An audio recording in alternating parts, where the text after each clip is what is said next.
वैसे तो गेट के बहुत सारे अर्थ होते हैं, बहुत सारे यूजेस हैं और इससे तमाम तरह के स्ट्रक्चर्स बनते हैं, जिनमें कुछ बेसिक स्ट्रक्चर्स होते हैं, कुछ एडवांस्ड स्ट्रक्चर्स होते हैं। गेट का एक यूज़ कॉजेटिव वर्ब के भी रूप में हम करते हैं, जब हम काम खुद न करके दूसरे से करवाते हैं। इस वीडियो में हम देखेंगे कि गेट का यूज़ उस समय किस तरह से होता है जब हम कोई काम खुद न करके दूसरे से करवाते हैं, ठीक है, और कब किस कंडीशन में करवाते हैं, जब उसको हम परसुएड करके करवाते हैं, यानी उसको हम राज़ी करके करवाते हैं, उसको हम मना करके करवाते हैं, या फिर उसको हम फुसला करके कोई काम करवा लेते हैं, ठीक है। तो जब हम किसी को राज़ी करके कराएं, मना करके कराएं, फुसला करके कराएं, परसुएड करके कराएं, ठीक है, तो इस तरह से जब हम काम कराते हैं तो वहाँ पे मेन वर्ब के रूप में हम गेट का इस्तेमाल करते हैं। कैसे करते हैं, बहुत ही यूनिक कॉन्सेप्ट है ये। इसको अच्छी तरह से समझने के लिए वीडियो में मेरे साथ अंत तक बने रहें। वीडियो पसंद आता है तो इसको लाइक करें, चैनल को सब्सक्राइब करते चलें और अपने फ्रेंड्स को शेयर कर दें तो ये और अच्छी बात होगी। तो आइए वीडियो को शुरू करते हैं। तो जैसा कि मैंने पहले भी बताया कि इस वीडियो में हम देखेंगे गेट का यूज़ उस समय जब हम कोई काम खुद न करके दूसरे से करवाते हैं और उसको हम परसुएड करके करवाते हैं, यानी राज़ी करते हैं, उसको मनाते हैं, उसको फुसलाते हैं और फिर उससे हम काम करवाते हैं, राइट। तो कई सारे कंडीशंस हैं, इसमें हम कुछ पास्ट में देखेंगे, कुछ प्रेजेंट में देखेंगे, कुछ यूजेस हम फ्यूचर के देखेंगे, कुछ मॉडल्स के साथ देखेंगे। तो आइए वीडियो को शुरू करते हैं बिना देरी के और फर्स्ट कंडीशन लेते हैं जब हम गेट का यूज़ प्रेजेंट में करते हैं, पार्टिकुलरली इन प्रेजेंट इंडेफिनिट, ठीक है। तो प्रेजेंट इंडेफिनिट में स्ट्रक्चर गेट के साथ ये होता है, subject plus gate plus object plus infinitive, right. अब यहाँ पे सब्जेक्ट वह होगा जो काम को कराएगा और ऑब्जेक्ट वह व्यक्ति होगा जो काम को करेगा, और इन्फिनिटिव के रूप में उस वर्ब को हम रखेंगे जो काम किया जाएगा, ठीक है। तो इन्फिनिटिव का मतलब आप जानते हैं, टू प्लस वर्ब की फर्स्ट फॉर्म को हम इन्फिनिटिव कहते हैं, ठीक है। जैसे मैं अपने दोस्त से अपना होमवर्क करवाता हूँ, ठीक है, यानी उसको बहलाता हूँ, फुसलाता हूँ, फिर मेरा वो होमवर्क कर देता है। तो अपने दोस्त से मैं अपना होमवर्क करवाता हूँ, तो खुद नहीं करता है, करवाता है।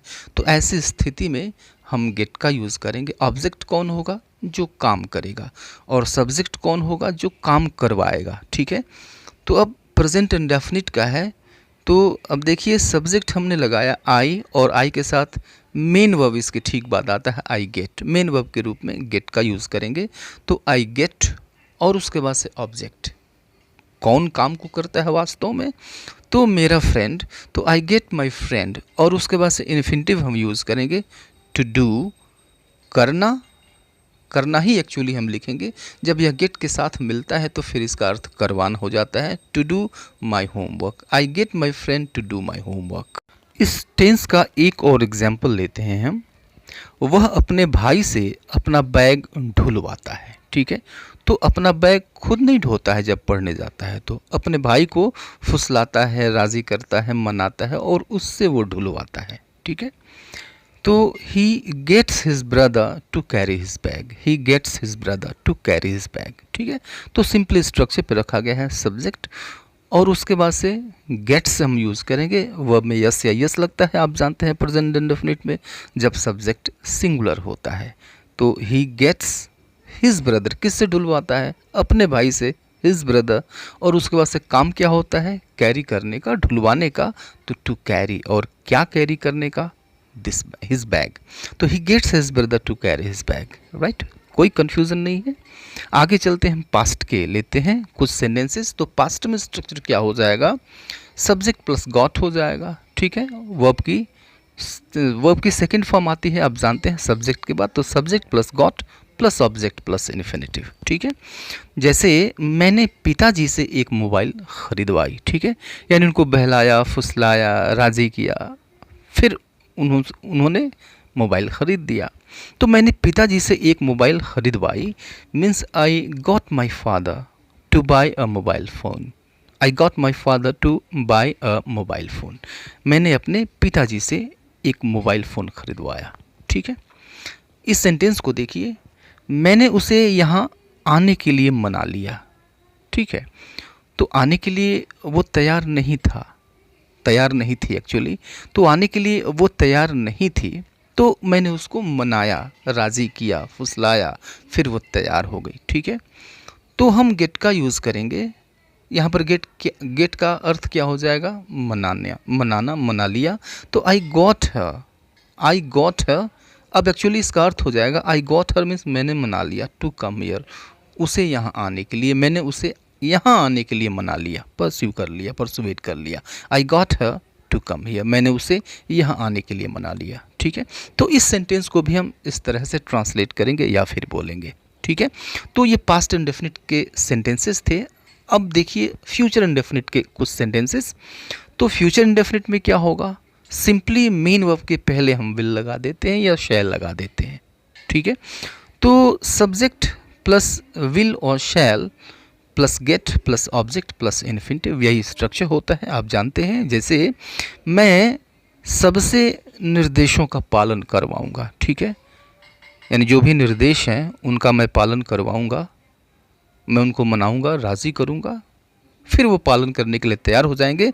Means I will get everyone to obey the rules, I will get everyone to obey the rules, मैं सबसे निर्देशों का पालन करवाऊंगा।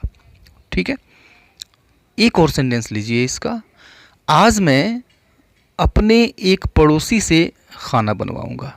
ठीक है, तो अब इसको हम इंग्लिश में कहेंगे I will get my neighbour, I will get my neighbour to cook food today, I will get my neighbour to cook food today. ठीक है, आज मैं अपने एक पड़ोसी से खाना बनवाऊंगा, यानी उसको तैयार करूंगा, राज़ी करूंगा, मनाऊंगा, फिर वो मेरे लिए काम करेगा। ठीक है, राइट। तो ये फ्यूचर इंडेफिनिट था। आइए देखते हैं हम कैन के साथ, कुछ मॉडल्स के साथ देखते हैं। Subject plus can plus gate plus object plus infinitive. ठीक है, यानी कोई काम करवा सकता है। ठीक है, करवा पाता है या फिर करवा सकता है। ठीक, ये सेंस देगा। जैसे एग्जाम्पल देखिए, तुम अपने पिता से इस चेक पर हस्ताक्षर करवा सकते हो, मीन्स वैलिड होगा, मान्य होगा, तो इस चेक पर अपने फादर से हस्ताक्षर करवा सकते हो। You can get your father to sign this cheque, you can get your father to sign this cheque. ठीक है, सिंपल सी चीज़ है। जो पीछे स्ट्रक्चर ये जो पीछे मैंने जो स्ट्रक्चर बताया, सिंपली उसी स्ट्रक्चर पे रखा गया है। इसको सब्जेक्ट सबसे पहले रखा गया, जो काम करवा सकता है, तो यू, तुम, और उसके बाद से कैन हमने यूज़ कर लिया। और कैन के बाद जो मेन वर्ब है वो फर्स्ट फॉर्म में होती है हमेशा। सभी मॉडल्स के ठीक बाद जो आने वाली मेन वर्ब होती है वो हमेशा फर्स्ट फॉर्म में होती है। तो हमने रखा गेट, और उसके बाद से ऑब्जेक्ट किससे हस्ताक्षर करवा सकता है? तो अपने पिता से तो योर फादर। और उसके बाद से काम क्या करवाएगा भाई? तो हस्ताक्षर करवाएगा, टू साइन, इन्फिनिटिव फॉर्म में हमने रख दिया। और उसके बाद से this cheque, you can get your father to sign this cheque. एक और एग्जाम्पल देखिए, तुम मुझसे कुछ भी नहीं करवा सकते। ठीक है, तुम मुझसे कुछ भी नहीं करवा सकते, राइट। तुम्हारे अंदर ये क्षमता ही नहीं है, तुम मुझसे कुछ भी नहीं करवा सकते। You can not get me to do anything, you can not get me to do anything, तुम मुझसे कुछ भी नहीं करवा सकते, राइट। तो ये कुछ कैन के साथ थे, कैन मॉडल के साथ, राइट। अब आइए देखते हैं शुड मॉडल के साथ। तो सिंपली कैन की जगह पे हम शुड का यूज़ कर देंगे, ये पूरा स्ट्रक्चर बन जाएगा, यानी subject plus should plus gate plus object plus infinitive, right. Example देखिए और इसको अच्छी तरह से समझिए।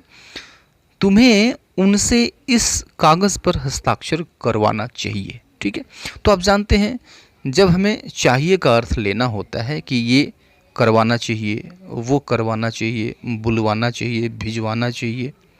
ठीक है, तो चाहिए के अर्थ में हम शुड का यूज़ करते हैं। तो सिंपली इसको हम शुड का इस्तेमाल करके ट्रांसलेट करेंगे या फिर बोलेंगे तुम्हें उनसे इस कागज़ पर हस्ताक्षर करवाना चाहिए, means you should get them to sign this document, you should get them to sign this document, right.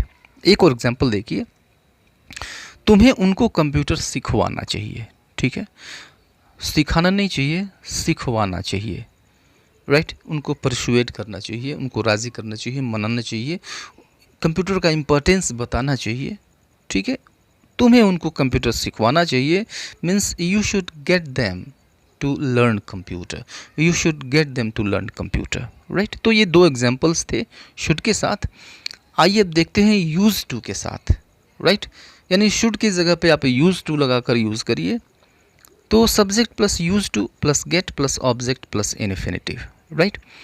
तो अब इसका मतलब ये हुआ कि कोई काम किसी से करवाया जाता था, कोई काम करवाता था, करवाया करता था, यानी पास्ट में कोई काम हुआ करता था। आप जानते हैं यूज़ टू का इस्तेमाल हम तब करते हैं जब हम ये बताना चाहते हैं कि पास्ट में कोई काम फ्रीक्वेंटली हुआ करता था, बार बार हुआ करता था। तो यहाँ पर करवाया जाता था, ठीक है, करवाया करता था। जैसे एग्जांपल देखिए, वह अपने भाई से अपना होमवर्क करवाता था या फिर करवाया करता था। तो ये हमेशा की बात थी, रोज़ रोज़ की बात थी कि वो अपने भाई से अपना होमवर्क करवाता था। खुद तो नहीं आता था, उसे टॉफ़ी का लालच देता था, किसी और चीज़ का लालच देता था और उसको राज़ी कर लेता था, तैयार कर लेता था। तो he use to get his brother to do his homework, he use to get his brother to do his homework. एक और एग्जाम्पल देखिए, वह मुझसे अपने सभी काम करवाया करता था, ठीक है। तो सारी चीज़ें आपको क्लियर हैं, सब्जेक्ट क्लियर है, ऑब्जेक्ट क्लियर है, जो काम करवाया जाता है वो क्लियर है, राइट। तो फिर कहीं कोई दिक्कत नहीं है। सबसे पहले आप सब्जेक्ट रख दीजिए, सब्जेक्ट मतलब जो काम करवाता था, करवाया करता था, ही, और उसके बाद से यूज़ टू, और उसके बाद से वर्ब रखना है, मेन वर्ब रखना है, he use to get. Use to के बाद मेन वर्ब की फर्स्ट फॉर्म आती है, ही यूज़ टू गेट, और उसके बाद से ऑब्जेक्ट यानी जो एक्चुअली में काम करेगा। तो मी मुझसे करवाता था ना, तो ही यूज़ टू गेट मी, और उसके बाद से कौन सा काम होता था करवाने का, टू डू, राइट। अपना सारा होमवर्क, अपना सारा वर्क, सारा काम, all his work, he use to get me to do all his work, वह अपना सारा काम मुझसे करवाया करता था, ठीक है। तो ये कुछ यूनिक स्ट्रक्चर्स थे, यूनिक यूजेस थे गेट के, जो कि आपने अच्छी तरह से देखा और समझा। निश्चित रूप से यह जो वीडियो है आपके लिए काफ़ी यूज़फुल होगी, ठीक है। वीडियो आपको पसंद भी आया होगा, इसलिए इसको लाइक कर दीजिए अगर अब तक नहीं किया है तो। चैनल सब्सक्राइब नहीं किया है तो इसको सब्सक्राइब कर लीजिए। मिलते हैं नेक्स्ट वीडियो में, तब तक के लिए goodbye and take care.